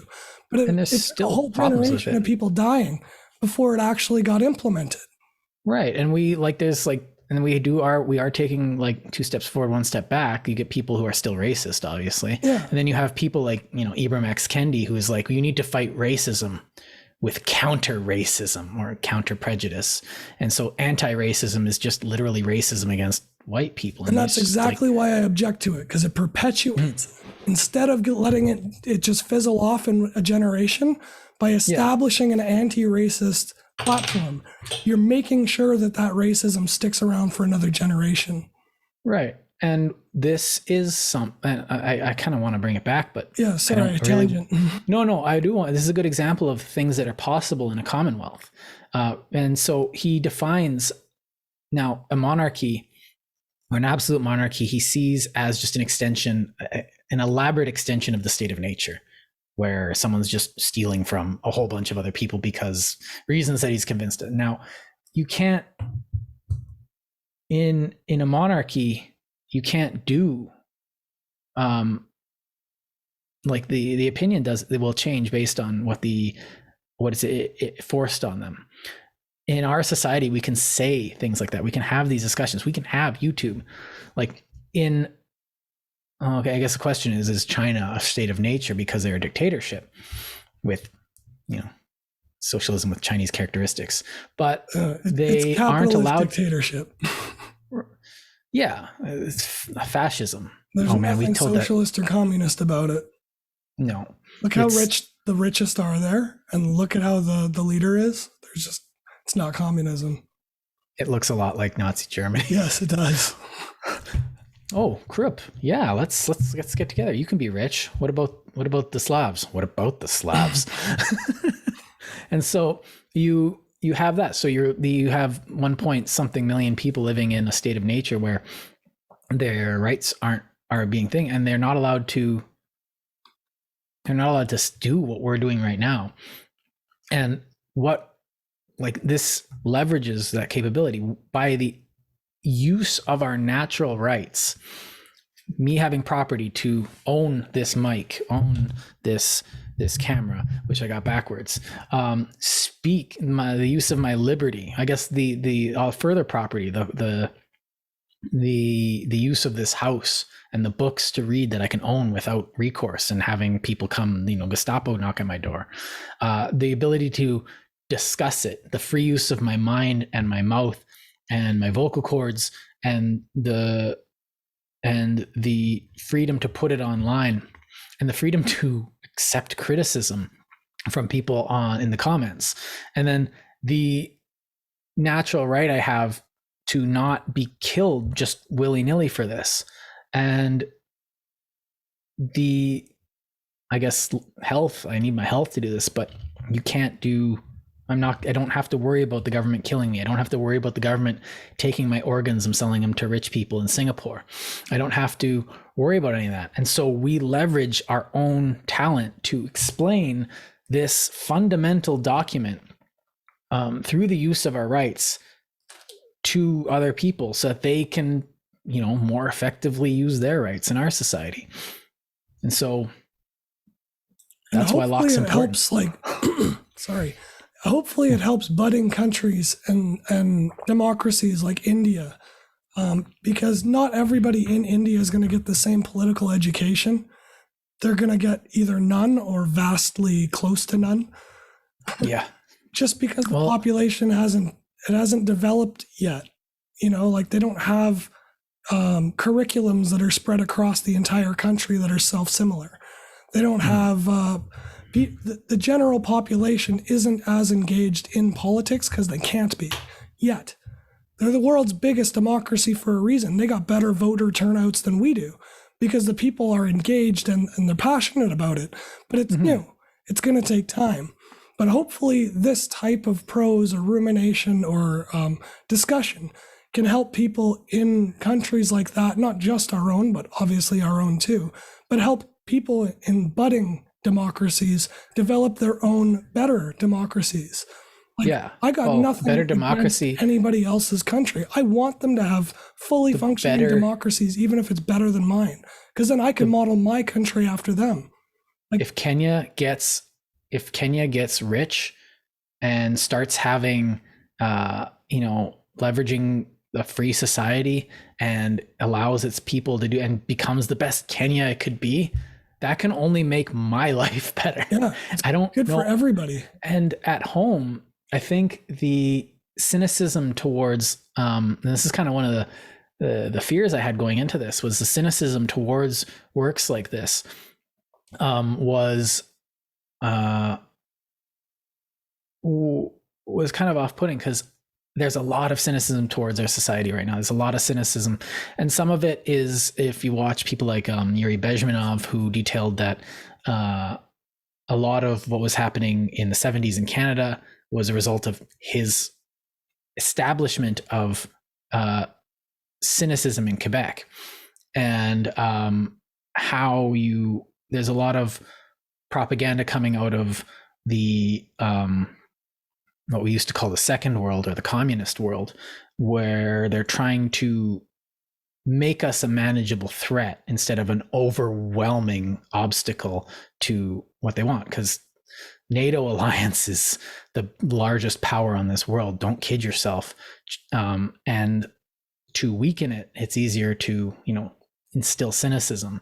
And for some reason, and the cynicism often is built on real things. We do have a history of racism. We do have a history of, doing things, but that doesn't mean that you can go back to these things and, well, Locke was just a white man. No, read. You have to read it, take it at face value and on its own merits, and discount it as you will. If I would do another one of these, I want to do Machiavelli, The Prince, which is a little more of a controversial book. And there's a couple others that I'd be interested in doing. Understatement of 2022. Which one? Machiavelli, The Prince, is a little bit controversial. Yeah. So it's worth reading, and you can't just throw it away. And enlightenment thinkers are getting a very bad rap these days for the most infantile of reasons, and it bugs me. So I'm doing this. And I think what bugs me about it is the laziness of it. Every opportunity to be educated and to fix the problems that you're blaming on everybody else in politics, and you'd rather tear the system down for no other reason than you're too lazy to get involved. Learn law. Oh, well, that's a lot. Yeah, so what do you think writing a brand new law would look like? Yeah. It would be much harder than changing the one you've already got. If you own firearms, you have to become a bit of a minor legal expert, because it's just like, okay, why do I have to have a paper instead of a digital document when I'm transporting restricted? Okay, hold on, that's subsection whatever. And so you do have to learn it. And it seems good because, like, oh, firearms can kill people. It's like, yeah, and they're loud, and they can, if they explode, like, I could lose my hand. But at the same time, like, you need to know food law. Why do they put those things on the top? And, like, why does your society do what it does? And yeah, you can become a bit of an expert, or even worse, the people that go around quoting Marx, or go around quoting authors who they just simply haven't read. Like, I had met tons of Marxists who hadn't actually read the Communist Manifesto, which is, if you haven't actually gotten into it, only about this big. It's not a big document. How big is Das Kapital? I never read that one. Oh, Das Kapital is like that. Yeah, that's what I thought. It's thick, and that's more of a economic thing. This is I've been meaning to get around to it, but it's I say that tongue in cheek. Yeah. There's better places to spend your time. Even if you are a Marxist, Das Kapital is an investment. Unintended. But so is this one here, Adam Smith, The Wealth of Nations. And most people just quote the first 20 pages of that one. And that actually goes true with a lot of what we quote, like Darwinism too. Yeah. Like, a lot of people misquote Darwinism. Oh, yeah. That's so straightforward in high school, but, like, even teachers of high school misquote it. Oh, yeah. And, he, like, the whole thing where he never said survival of the fittest, but it's in his work, but it's not really true or accurate. But then it's just, it's so cloudy that it's meaningless. It's taken out of context. If you look at it in context, it makes perfect sense, and there's no equivocating whatsoever. It's like literally just talking about one thing, getting one trait that others of its own kind don't have. Like, it's very, very specific to an evolving system. It has nothing to do with whether you got white skin so you're smarter or dumber than other people. Like, nothing to do with any of that. But I think that's the problem. Like, we talked about this a lot with our effort episode. So I just I'll do a quick refresh. Go check that episode out. Be informed. And if you really care as much as you say you care, not you, but like people out there, if you care about the causes you claim to care about, put in the effort, like, prove that you actually care, know about what you're talking about. Don't just quote blogs and headlines, like, actually read something thoughtful, and then stop and think about that thoughtful prose you just read, because that's what's going to help you understand other people, regardless of whether you change your opinion or not. Knowing how to think about a really complex problem is the first step towards understanding other people's approach to a complex problem that you disagree with.